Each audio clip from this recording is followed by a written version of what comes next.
everybody, it's Jeff with AZCAMERA Reviews, and today I'm going to be talking about a new light from GVM. And basically what it is I've got another project coming up and I'm going to be needing more lights. And I tend to like GVM products. Their light panels are really nice and easy to use. You can use them with a standard Sony battery, so all my batteries are good with their light. So let's dive into the box and see what we have. So I'm going to break the seal on this GVM box. Open up the top. See what we got. Okay. So it's COVID virus presently, so we're stuck at home. And I'm just leisurely hanging out. As you can see, I don't have any socks on. So let's see, we've got one box, two boxes, and three boxes. Oops, this one box gave way when I was pulling the stuff out. Well, one thing I noticed, doesn't look like there's any cases this time around. You've got two stands, which are pretty basic looking stands. They're three-stage stand. They feel pretty good. Okay, let's see what's inside these boxes here. Oh, I was wrong. There are cases. There's a case for the light. That is awesome. There's an instruction manual. There's a qualified certificate. That means you're qualified to use the light, maybe. I don't know. We want to help, so you can talk about them on social media. And then here is the actual light itself. Looking at the back side of the light, you'll notice that it's made out of all extruded aluminum with a red anodized color. Also, there's a cutout here that says GVM, which when you turn it on, the GVM glows. Now, the actual yolk is also made out of aluminum, and it's tied into the actual light with the plastic enclosure that holds the LED panel. It is fastened to the tripod fastener with actually two screws. It isn't riveted, which is a really, really nice feature. This is a side view of the bottom of the panel.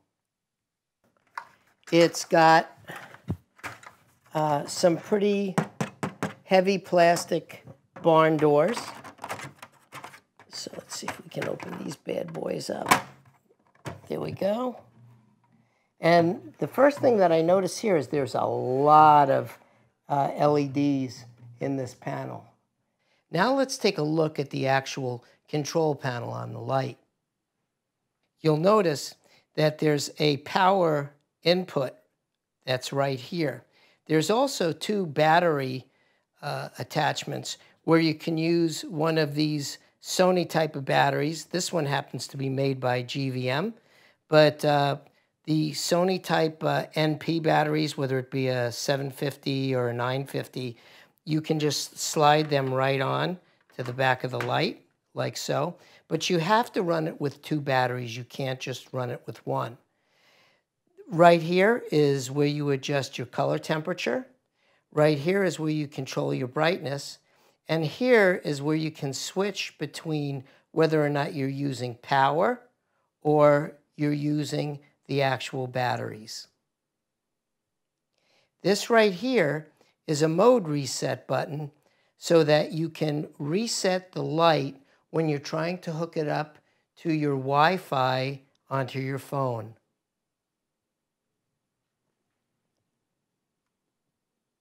This light right here is the brightness indicator light, and it's on when you adjust the brightness This here is the color temperature light, and that is on when you adjust the color temperature knob. This is the channel addition and subtraction key, and you can adjust the channels from 0 to 11. And let's see what else is in the box. A little silica gel. Let's see, there's some stuff here. This is probably the power supply. Power supply. And a power cord. So that's basically what comes with the set. There's 2 of these lighting heads. And let's see how everything just fits in the case. And then we'll get into how to use the light. And we'll also see how it stacks up against their other lights, because I own 2 of their other lights, which is great. Okay, so what you do is you just put your light inside the case. You zipper it closed. And you can put your power supply and your cord in this front pouch. Zipper this bad boy closed. And you're ready to go. So let's go check out the lights. So before I go into the intricacies of the 832 light, I just wanted to tell you about the differences in the 3 of them. This was the first panel that I purchased. This was the 560 AS, which is the smallest light out of all 3 of these. But one thing that it does that the other 2 don't do is you have more flexibility in the color temperature. This light right here goes from about 23 Kelvin all the way on up to about 68 Kelvin, whereas the rest of these go from about 32 up to about 56 or 57. The other thing, there's a difference in between these 2 lights and this light is both this light and this light, which is the 100S and the 560, they both come with diffusers, whereas this light did not. Now, the 832 has a frosted front, but I think having a diffuser would help this light out a lot.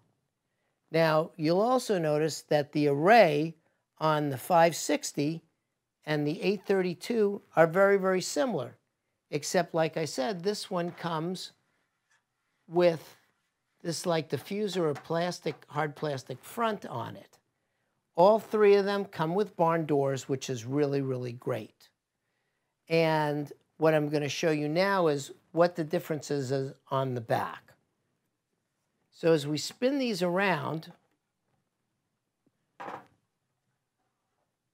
okay, you'll notice that the 100S does not have any place for a battery plate, whereas the other 2 do.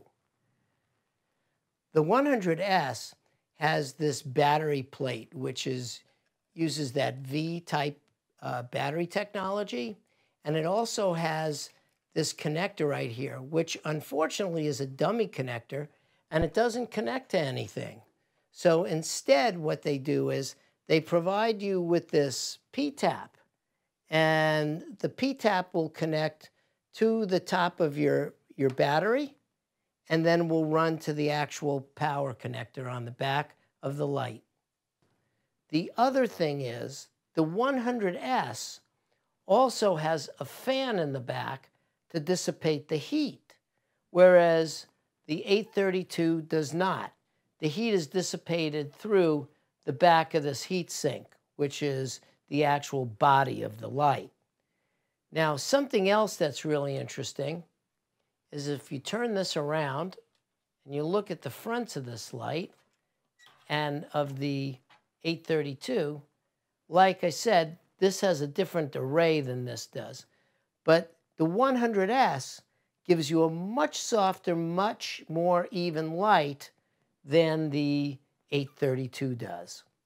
So now that I've kind of showed you the difference between these 3 lights, what I'm going to do is talk more about the 832 and what its lighting characteristics are. So now we're looking at the back of the GVM 832, and you can see the display is lit up, and you can see the green light is on P, which is basically for the brightness control. So as I bring this up, you will notice the bird is the word as always, and he's in the foreground. And we've gone from 0 all the way up. Now my camera's not set for AZC, so you'll see it's just getting a bit hot. So I would probably run it somewhere around here for best color. Now when I adjust this button right here, or this dial, you'll notice that this light will jump from here to here. Okay, so right now I'm sitting at about 43. So here's what ends up happening is now your 00K, which is your Kelvin, your color temperature, shows that you're utilizing the color temperature dial. And we're going to dial through the different color temperatures. So one thing you'll notice is when you're at 32K, you're only using half the amount of LEDs that are actually in the head. So what you would have to do is you would have to bring the brightness up to almost 100% to match it. Now, if I jump back over here to my color temperature and I bring it up, you'll notice as I'm bringing it up to about 44, 44 is maximum brightness. That's because you're using both the daylight and you're using the incandescent lighting together. So let's try this in reverse now. We're sitting at 44K, and you can see up here that we're operating at 44 because the green light is on. And if we touch this dial, you'll see it jumps down to here, and that's 95%. So if we wanted to light this correctly, we would kind of bring our lighting down to somewhere in here, or somewhere in there, probably about 47, 46, maybe 53%. And now watch what happens when I adjust the color balance. So now I'm going to go all the way to 56K. You notice that the light dissipated. So what you would have to do is you'd have to bring this up. And the reason being is because now you were only using the daylight LEDs and you weren't using them both. So now, just for instance, let's crank this back to around 50% on your brightness. And now what I'm going to do is I'm going to bring my color balance back up to about 44. You see now your brightness just kicked up. So that's the difference. When you're using lighting color on either one side or the other, and you will have to turn up your brightness. Whereas if you're using both sets and you're color balancing somewhere around 44 degrees Kelvin, you'll be able to have a lot more light. If you're controlling your light inside a room, there's no problem. You can shoot at 44 as long as you don't have any overhead lighting that you have to match the color on. So your maximum output for your lighting is somewhere around 44 degrees Kelvin. So there you have it. I've gone through the unboxing. I've showed you the controls, and I've also done a comparison between the MB832 and the other GVM lights that I own. The only thing I haven't been able to show you is how the app works. and I have never had very good success with that app. I don't know if it's my cell phone or it's pilot error or what it is, but I have tried. I've gone through the manual. I've gone through the manual with a fine-tooth comb. I've had other people try to help me with the app, but I just can't seem to connect. It sees the GVM, but I can't get the both of them to work. Anyway, until next time, I'm Jeff with AZCAMERA Reviews saying please watch us, please like us, please share us, and if you find these videos helpful at all, please, please, please, I can't ask you enough, please subscribe. Until next time, bye-bye.